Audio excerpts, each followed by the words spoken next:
Probably no better time to talk about the economic travails in our country than today with all that's happening. Let's take a look at the national debt. When you go home, go to your computer and you can look up the national debt, and you'll see that as of 18 September, it was $9.6 trillion. That's 9 with 12 numbers after it. Now we have a U.S. population of 304 million. Each citizen's share of this monstrous debt, therefore, is $31,641. The admitted national debt climbs at approximately $1.79 billion per day. And this is even before this bailout. Interest alone on the debt for fiscal year 2007 soaked the American people for $430 billion. That's just interest on the accumulated debt. So that's about $1,400 for every man, woman, and child in our country. But the actual indebtedness of the U.S. government, adding in unfunded obligations into the future, Social Security, Medicare, it approaches at least $50 trillion and maybe as much as $100 trillion. Now, this is what we're leaving for our children, our grandchildren. And I think the slogan that the Education Department has, "No child left behind," ought to be applied to the debt. So what do we see? We see this huge indebtedness. No nation in the history of mankind has ever been as heavily in debt as ours. And our leaders have numerous foreign aid programs where they give away money. What are some of the realities that we face today? Well, it costs more every time I go to the supermarket. Everybody says that. My pay raise doesn't even cover rising costs. 2 incomes barely keep pace with rising costs. College tuition is out of sight. Good paying jobs are harder than ever to find. And of course, there's a woeful lack of understanding. There are people who today say, "You mean there's no backing for the dollar?" And then people say, "What is the Federal Reserve and how does it affect me?" And then I hear people say, "We need the Fed because somebody has to manage the currency." Ladies and gentlemen, that is one of the greatest fallacies of all. If the currency is a commodity like gold or silver, it does not have to be managed. The free marketplace will manage it. Money should be a commodity, valuable to all people, and there's no management needed. And so people who say to me, "If you get rid of the Fed, what are you going to replace it with?" I say, well, if you have cancer, do you want to replace it with pneumonia and 2 broken legs? Right? No, you don't. So during the lifetime of many Americans, the United States has gone from the greatest creditor nation on earth with the most respected currency to the greatest debtor nation with an increasingly shunned currency. Now that's happened in my lifetime and in the lifetime of many of you here. Now here we have $2. Each says $1. One is a paper dollar and the other is a silver dollar. The paper dollar will get you 1 quart of gasoline. The silver dollar will get you as much as 12 quarts of gasoline. But they both say $1. Isn't a dollar anymore? The answer is no, it's not. A silver dollar is worth 12 times and maybe more than the paper dollar. And of course, that is changing dramatically as the paper dollar continues to lose its value.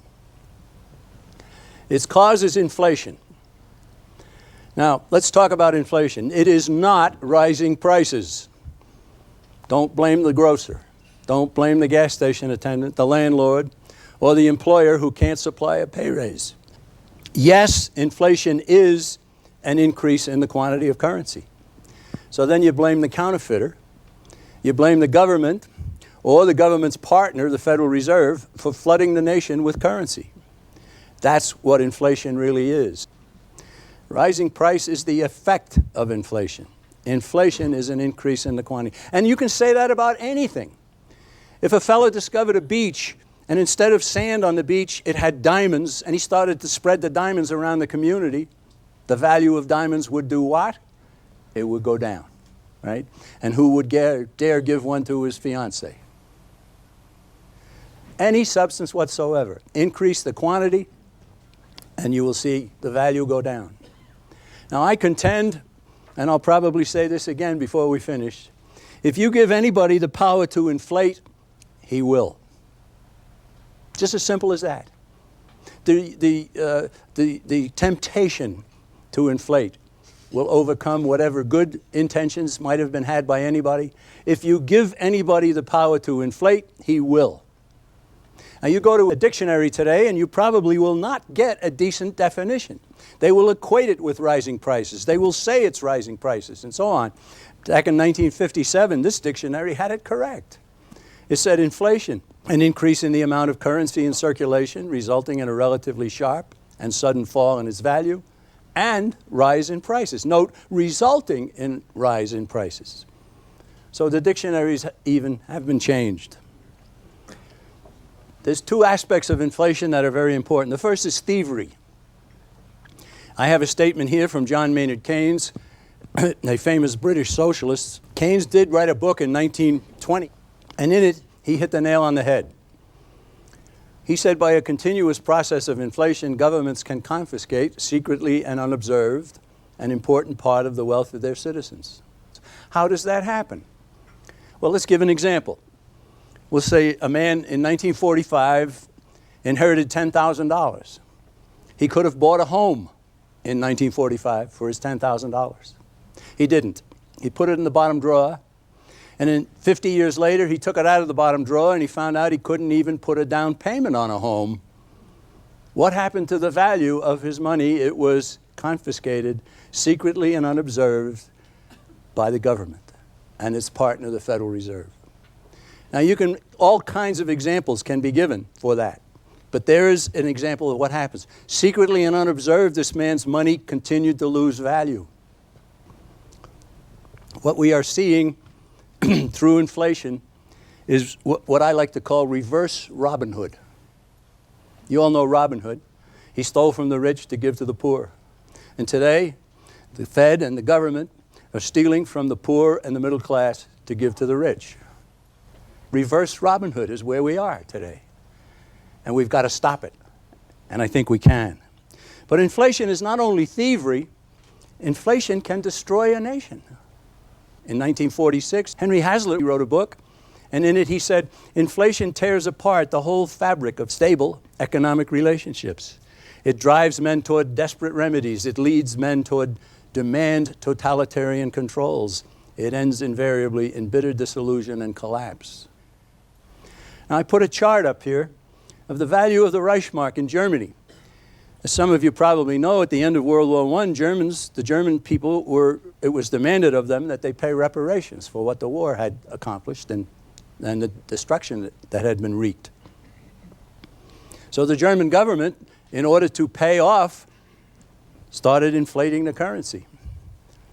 And you look at the top of this chart, you see it says $1 US converts to, in January of 1922, 189 Reichsmarks. And then it went to 303, and then 1,800, then 7,000. And you can see it gradually going up, up, up, up. And finally it went in October of 1924 to 4.2 trillion Reichsmarks for $1 US. And at that point, the German government just reclassified the currency, and they said 1 trillion Reichsmarks is now one new Rentenmark. Now, what did that do to Germany? Well, the people lost their homes, they lost their farms, they lost their business, and they became very bitter. Can it get that bad here? Ladies and gentlemen, look at that chart. Can we suffer the same problems? Yes. And what happened in Germany? Go back to what Hazlitt said. He said it leads men to demand totalitarian controls. And so the German people were finally offered a fellow who said he could restore German pride and he would put Germany back on its feet again. And his name, you know, was Adolf Hitler. And totalitarian controls followed. So inflation is not only thievery, inflation can destroy a nation, and it can destroy ours if we don't get it stopped. Here's a letter that was written from Germany to an American citizen with an Italian name, Attilio Ennui. The date on the letter is December of 1925. He wrote to the Deutsche Bank in Berlin and he asked what happened to his 1 million marks deposit. And they went through a nice letter, and I underlined and blew up the key part. They told him the balance on your account has in fact been wiped out. Can that happen to your balances? And mine? Yes, it can. Let's talk about money for a bit. There's three kinds of money, only three kinds of money. The first is commodity money. And it can be gold, it can be silver, it can be coins or bars, it can be platinum, it can be something else. You go back over history and you find that gold and silver have been decided upon as good money throughout the course of history. You will even find gold and silver mentioned as currency in Holy Scripture, written 2,000 years ago. Well, the next kind of money is fiduciary money, and the word fiduciary comes from the Latin word that means trust. And so fiduciary money is essentially valueless substitute for commodity money, but its value is based on trust, that it can be exchanged for commodity money. And so gold or silver certificates that were exchangeable for gold or silver are fiduciary money. And then the third kind of money is fiat money, again Latin. Fiat is an edict, a dictate. Fiat money is a valueless substance. It's made legal tender by law. It becomes money as a result of government edict, not redeemable in either commodity or fiduciary money. Now, ladies and gentlemen, our country had commodity money until the 1930s and into the 70s even. Then we had fiduciary money, and now we have fiat money. And fiat money is like monopoly money. The only reason it still has value is because the government has said you must accept it as legal tender for all debts, public and private. But that can change as well. Money has to be an accepted commodity. What has history shown us have been used as commodities for money? Amazingly, cattle were used as money, but there were problems, and cattle had to be fed. You couldn't divide up the cattle for small transactions. You'd kill the money. Seashells were used, but they were fragile. They broke, and then they become less valuable. Salt was used as money, and it's from the use of salt as money that we get our word salary. That's where it comes from. But salt was easy to find and easy to inflate. Nails were used as money, but they rusted. And even tobacco was used as money, but it rotted. And they discarded that as money too. So throughout the course of history, men have decided gold and silver. It could use platinum, but gold and silver are the most common. Gold is divisible, transportable, it's durable, and it's scarce. It's scarce. Gold cannot be inflated. It's durable. You could put a bar of gold in the ocean where anything else would just rust and disappear. A bar of steel or iron would. You come back a year later, you still got your bar of gold. Silver is good as well. Not as good as gold, but good. This decision to use gold and silver was not decided by some government agency. No. The accumulated wisdom of mankind decided to use gold and silver. Now let's get into the important feature of what does the Constitution of the United States say about money. And there's only two places. The first place is Article 1, Section 8, I guess it is. Congress shall have power to coin money, regulate the value thereof, and of foreign coin, and fix the standard of weights and measures. All right, what does that mean? What power was given to Congress in the Constitution of the United States? Its first power was to establish a mint, to stamp the people's precious metals into coinage of a fixed size, weight, and purity. Ladies and gentlemen, that spurred commerce. If you had coinage that people now knew what the value was because they knew it was so many ounces or portions of an ounce, it was pure, and it was a fixed size, readily recognizable, it made commerce very much more simple. And it's one of the reasons why our country began to take off. They started the mint in 1791, just right after the Constitution had been ratified. And the mint, of course, the people would bring their gold and their silver to the mint and ask for the mint to stamp it into coinage. No charge. If you wanted, however, you could bring your gold and silver and say, look, I'm in a hurry, I need it tomorrow or 2 days or something like that. Then you could pay a fee to the mint in order to have it done speedily. Now, that constitutional power also says determine and then publish the value of various foreign coinage. The most common coinage in our country at the time of the War for Independence was Spanish pieces of 8. And if you've ever seen one of them, it's actually slotted. It's like a pizza pie with the slices already through it. And you could break off pieces of it. Pieces of 8 is what they called it. And if you broke off 2 of them, you had 2 bits, a quarter. And that's where that phrase comes from. 2 bits was a quarter. 4 bits was a half. So the government was given the power to determine what the value of foreign coinage was. They were not only Spanish pieces of 8, but they were doubloons, they were this, they were that, they were something else. And the government said, well, these are worth this, these are worth that, and these are worth something else. And that too spurred commerce. And finally, the government was given power, the Congress, the power to create a standard of weights and measures to facilitate normal transactions. There will be 12 inches in a foot. There will be 5,280 in a mile. There will be 16 ounces in a pound, and so on. And that's all that Congress was granted in the Constitution of the United States. Were they given power to start a bank? No.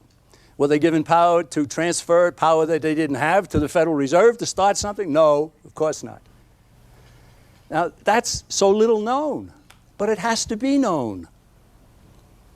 All right, the other portion of the Constitution where money is mentioned is prohibitions on the states.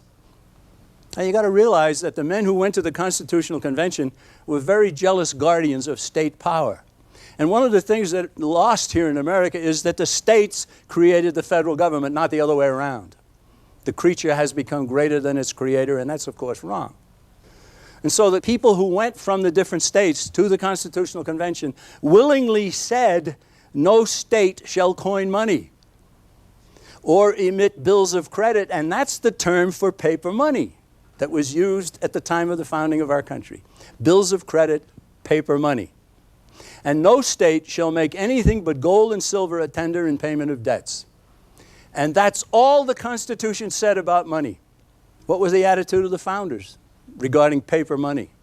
They had already experienced the Continental Congress issuing the continental currency. If you're as old as I am, or maybe you remember your parents saying something was not worth a continental, that was a common phrase in our country. They weren't talking about the automobile. A continental was the currency. They actually paid the troops that fought in the War for Independence with worthless paper money. They didn't have any choice, I guess, but what they did was wrong. So look what some of the founders said. These are the men who went to the Constitutional Convention. Ellsworth from Connecticut, he didn't stay for the whole thing, but he was there for long enough. He said, shut and bar the door against paper money. James Wilson of Pennsylvania, remove the possibility of paper money. Pierce Butler of South Carolina, disarm the government of such power. And I love this last one from New Hampshire. John Langdon said, I would reject the whole Constitution if paper money is not barred. They knew what had happened with paper money, and they didn't want it to happen again. James Madison is the father of the Constitution. Look what he said. The extension of the prohibition to bills of credit must give pleasure to every citizen in proportion to his love of justice and his knowledge of the true springs of public prosperity.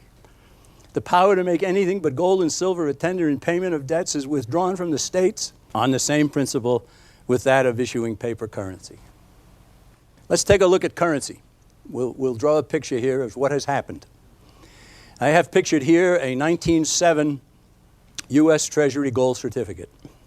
It actually says on it, this certifies that there have been deposited in the Treasury of the United States $10 in gold coin payable to the bearer on demand. The finest paper money the world has ever known. American currency that used to be known as good as gold was because of this. In 1933, President Roosevelt took us off the gold standard. He barred the American people from owning gold. He asked the American people to turn in their gold for paper certificates. 90% of the American people did. The promise was that as soon as we get out of the Depression, we'll give you back your gold. Didn't happen. Didn't happen, did it? So those gold certificates went out. We went then to silver certificates. 1935. It was 1933 when President Roosevelt did what I just said. Now these were also U.S. Treasury notes. And it says on the top, this certifies there is on deposit in Treasury of the United States of America $1 in silver, payable to the bearer on demand. And that was good money.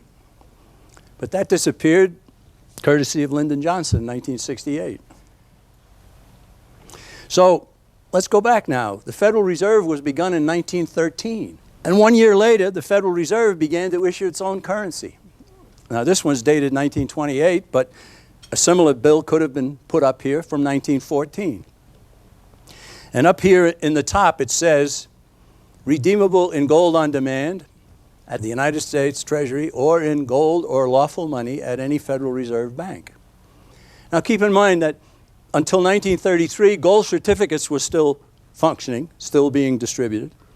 And these had to compete with the gold certificates from the Treasury. And so the Federal Reserve was very, very careful in saying that, yeah, their notes are also redeemable in gold. Until President Roosevelt took us off the gold standard.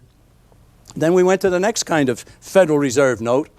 And this one says up here, this note is legal tender for all debts, public and private, and is redeemable in lawful money at the United States Treasury or any Federal Reserve Bank. Then there's the famous story about the fellow who took a $20 bill to a bank. And he put it up on the counter and he said to the girl, tell her, he said, yeah, yes, miss, I'd like some lawful money, please. And she said, what do you want, 2 10s or 4 5s? And he said, no, if you give me those, they also say it's redeemable in lawful money. If it's redeemable in lawful money, it can't be lawful money. I'd like some lawful money. And he smiled. And she went and got the boss. The boss came out and said, sir, what can I do for you? I'd like some lawful money for my 20, thank you. What is it that you consider lawful money? He said, gold. Sorry, can't give you gold. It's against the law. Thank you very much, give me back my 20, you've proven my point, and out the door he went. So the Federal Reserve decided then they wouldn't say redeemable and lawful money anymore. And this is what you have in your pocket or purse today. And it says this note is legal tender for all debts, public and private, redeemable in nothing. Nada, zilch. The amount of which, the value of which, the interest rates on which are set by a private agency called the Federal Reserve that is beholden to no one. Imagine. And in my lifetime, we've gone from the finest paper money the world has ever known to totally irredeemable fiat currency. Now, it's not valueless today. We will still accept it for your lunch. We will still accept it for the books and the DVDs that are for sale. But you know, and everyone who is sensible knows, that you can buy less today than you could yesterday, and it's only going to get worse. Every once in a while, you get some help from an unexpected source. In 1993, January, National Geographic magazine published an article called The Power of Money, written by one of its editors, Peter T. White. And in his article, Mr. White relates that he had just been told by a Fed official that the Fed had purchased $100 million in Treasury bills from some securities dealers. He related his exchange with the Fed official as follows. Peter White said, where did the Fed get that $100 million? We created it, a federal official tells me. He means that any time the central bank writes a check, so to speak, it creates money. It's money that didn't exist before, he says. Is there any limit on that? And the Fed official says, no limit, only the good judgment and conscience of the responsible Federal Reserve people. Sleep well, my friends, sleep well. Where did they get that vast authority? He said, it was delegated to them, Federal Reserve Act of 1913, based on the Constitution, Article 1, Section 8, Congress shall have power to coin money, regulate the value thereof, which is a bald-faced lie, and that Fed official may have even believed that. I don't know. I don't know who he was. But we just went over what that portion of the Constitution says, didn't we? And it does not say that there is no limit on the amount of paper money that can be created out of thin air by the Federal Reserve. Let's go to the Federal Reserve, and here we have a fellow named Paul Volcker. First of all, he joined the Council on Foreign Relations in 1970. And if you don't know about the Council on Foreign Relations, please find out about it. We have the book, The Shadows of Power, over there. These are the people who run our country. The shadows of power will tell you who they are and how they operate. In 1979, he was named to be the head of the Federal Reserve. During his testimony to Congress, they have a quasi-relationship with Congress. He said, the standard of living of the average American has to decline. I don't think you can escape that. Alan Greenspan in the 60s was a hard money gold bug. And in a book he wrote, in the absence of the gold standard, there is no way to protect savings from confiscation through inflation. He's absolutely right about that. But then he joined the Council on Foreign Relations in 1978, and then he was named chairman of the Federal Reserve in 1987, and he did that for 20 years. These are the kind of men. And that they come from the Council on Foreign Relations is no surprise. Today it's Ben Bernanke. He's not yet a member of the Council on Foreign Relations, but he's a Greenspan disciple. In 1993, a man I knew in Pennsylvania finally got his congressman to do something. He had been badgering the man, where does the Fed get the authority to do what it's doing? And the congressman couldn't answer. In fact, most congressmen can't answer. So the congressman finally wrote to Greenspan and he said, please help me out here. And you can see this letter. It came back from the Federal Reserve, and that's Alan Greenspan's name there, and that's his signature down at the bottom. He said, consequently, while no state government may emit bills of credit or make anything but gold or silver a legal tender in payment of debts, the federal government is not limited in what it may designate as legal tender and do what it's doing. All right, ladies and gentlemen, that needs a very big explanation, all right? We said at the beginning that the Constitution of the United States empowers government with very few functions. In fact, of all of the things that governments have done throughout history, the Constitution of the United States empowered our government to do 5% of them. In other words, you are barred from 95% of what governments like to do. If you have Greenspan's attitude, however, he says that if we are not prohibited from doing something in this, we can go ahead and do it. And that means that he will now do 95% of things that governments throughout history have wanted to do. That is a marvelous transformation, and that is the attitude of many people in the Congress of the United States today. My own congressman, I recently asked him about it. He said, well, we're not permitted from doing it, so we can go ahead and do it.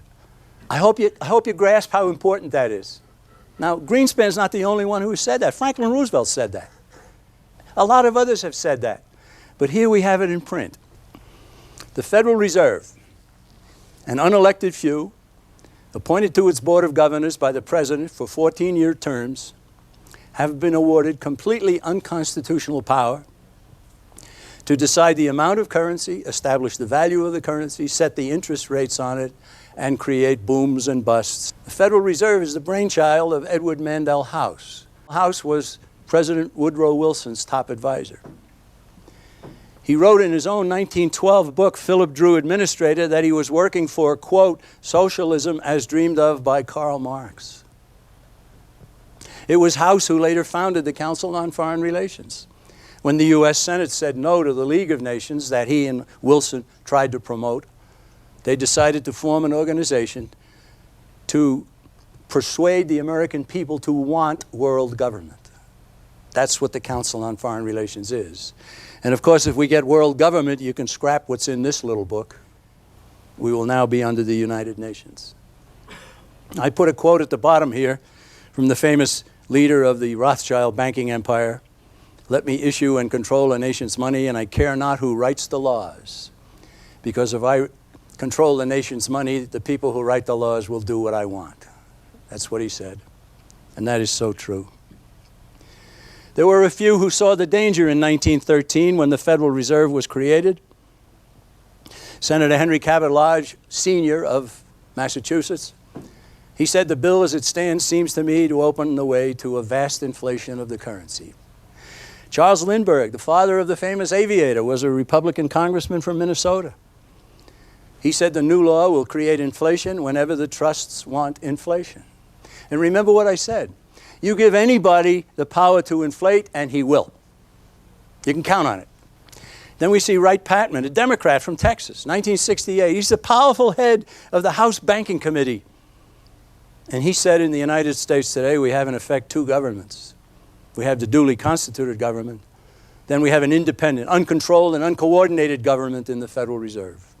He, as the head of the House Banking Committee, was saying he had no influence over the Federal Reserve.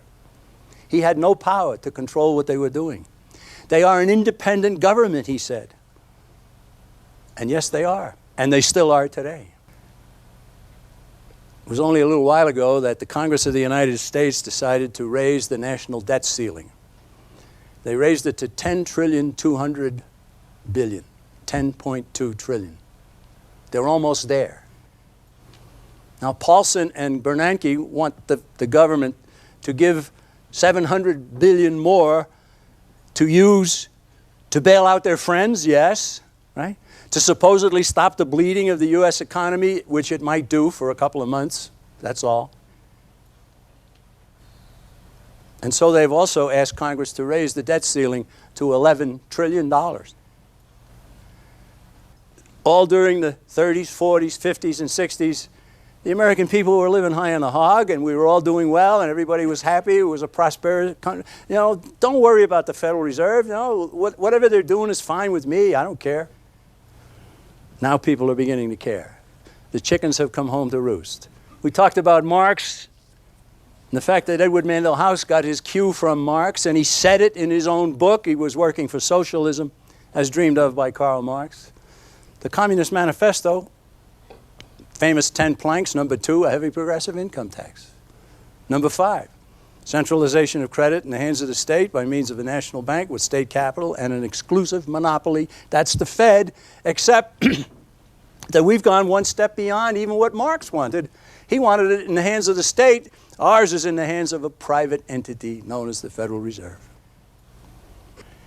You've all seen an individual tax return, so let's talk about income tax for a while. It accounts for 40% of government revenue. Where does the other 60% come from? Well, it comes from legitimate taxation. There is a form of taxation in the government, excise taxes and so forth. And it comes from borrowing. Now, if they borrow, where do they borrow from?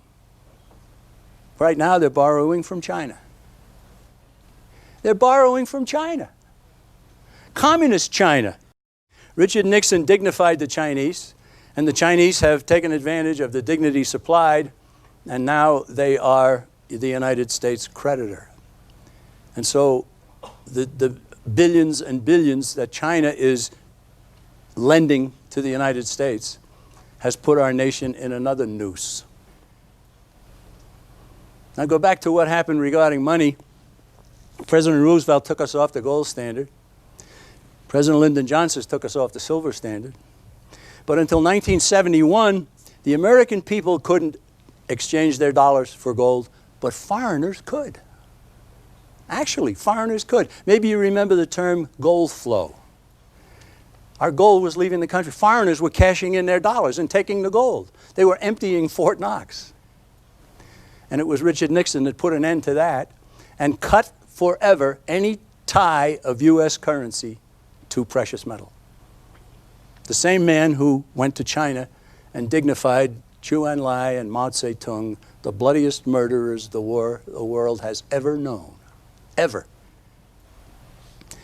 So 40% of government revenue comes from the income tax.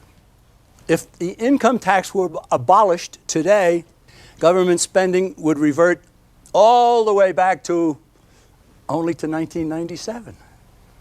You can see how fast the government is growing, how much greater the spending is, and so forth. Now there are people who say, abolish the income tax. And I say abolishing it without reducing a great deal of government spending would only bring more debt, more inflation, or both. I wouldn't want that.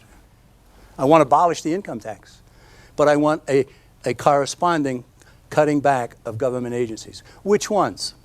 Well, let's start with foreign aid. And then let's Department of Education and Housing and Welfare and Medicine and Transportation and so on and so on and so on. Get back to states running their affairs. And yeah, there will be some states that will blow it, but there was competition amongst the states. One of the pieces of brilliance of the Founding Fathers set up competition among the states to be the best state, the one way you'd want to come and raise your family and start a business and so forth.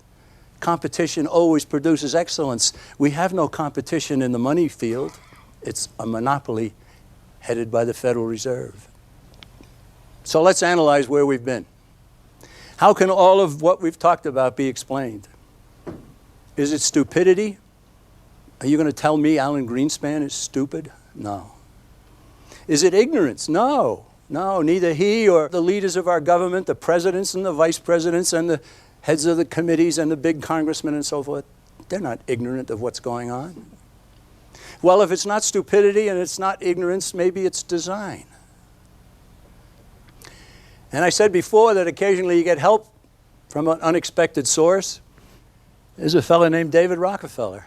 And he's writing here in his own book, Memoirs. And he's talking about his family. And he said, some even believe we are part of a secret cabal working against the best interests of the United States. Characterizing my family and me as internationalists and conspiring with others around the world to build a more integrated global political and economic structure. One world, if you will. If that's the charge, I stand guilty and I am proud of it. Ladies and gentlemen, our leaders aren't stupid. They aren't ignorant of facts. Therefore, it's hardly unreasonable to conclude that there is a design behind what is occurring. We're not fighting against people who believe in what they're doing is good for mankind. No, it's good for themselves. It's good for power base, for building power, for personal aggrandizement and so forth. Now we have Secretary of the Treasury and the head of the Federal Reserve getting together to say that they want $700 billion more to get us out of a problem that was started because government was not doing its job in the first place. And they have even said that they want this without the Congress having anything to say about it. Right? That's pretty incredible, pretty arrogant, pretty conspiratorial in my view. The Constitution that we so revere says all bills for raising revenue shall originate in the House. If the House will not originate the $700 billion bailout, that's it, according to the Constitution. And so we say, we take our country back through the House of Representatives. That's where the power of the purse is. A mere 6 days after I delivered these remarks in Denver, huge public pressure encouraged the House of Representatives to reject the multi-billion-dollar bailout bill. But the Senate crafted and passed its own version on October 1st, just a few days later. The original 3-page bill had ballooned to some 400 pages with $150 billion added. Then, with ongoing economic turmoil in the markets, enormous wheeling and dealing pressed the House to pass the Senate's version of the $850 billion bailout bill. They called it the Emergency Economic Stabilization Act of 2008. The House did so on October 3rd. As of November 4, the national debt now stands at $10.58 trillion and is expected to continue to grow by $2 to $4 billion per day. 2 weeks after Congress passed the bill, British Prime Minister Gordon Brown penned an op-ed piece in the Washington Post stating that global problems we face require global solutions. Accordingly, he called for global governance and a world trade agreement. Brown reflected positively on the accomplishments of American and European visionaries who built a new international economic order. That's the New World Order. Now he and leaders of other nations are calling for the boldest of global cooperation to create rules for our new global economy, All of this, of course, would mean a further loss of American independence, coupled with more international controls over our economy. So what can we do about all this? First, competing currencies must be established. Repealing the legal tender law that says only Federal Reserve currency is legitimate is imperative. With its monopoly status, the Fed has been able to inflate the currency at will, debasing its value and robbing the poor and middle class of their savings, purchasing power, and investments. Once the Fed's currency is given some much-needed competition, sound money based on real commodities, such as gold and silver, will drive out fiat currency that is backed by nothing. Second, in tandem with the introduction of a competing currency, a corresponding reduction of taxes and government spending must also take place. Congress, as well as state and local governments, must be pressured into fiscal responsibility. As long as governments are allowed to spend wildly, the Fed will inflate the currency to cover the shortfall, or there will be more borrowing from China and elsewhere. Third, as fiat currency is replaced by sound money, urge your congressmen to support legislation to abolish the Federal Reserve. Congress started it, Congress can end it. Fourth, state legislators should introduce resolutions to exert additional pressure on Congress to allow the creation of sound money. None of these welcome developments will happen in a vacuum. They will only come to pass when concerned citizens join together to exert sufficient constituent grassroots pressure on their representatives and senators. I heartily recommend that you link up with others by joining a jbs.org Freedom Campaign meetup group. With an alliance of thousands of groups across the country, Americans can begin the process of restoring sound money, ending wild spending, and abolishing the Fed. We also invite all of those viewing this program to go to jbs.org and become a free online member of our society. Once you do join, you'll get updates, legislative alerts, and the important information needed to remain free. While working with others, educate yourself about the nature of money, inflation, the Federal Reserve, and economic freedom. One book we highly recommend is The Creature from Jekyll Island. Of course, we also recommend our affiliate magazine, The New American. Time is running out to get our country back on track with limited government, free market economics, and sound currency. Get involved today. Thank you very much, and may God bless America.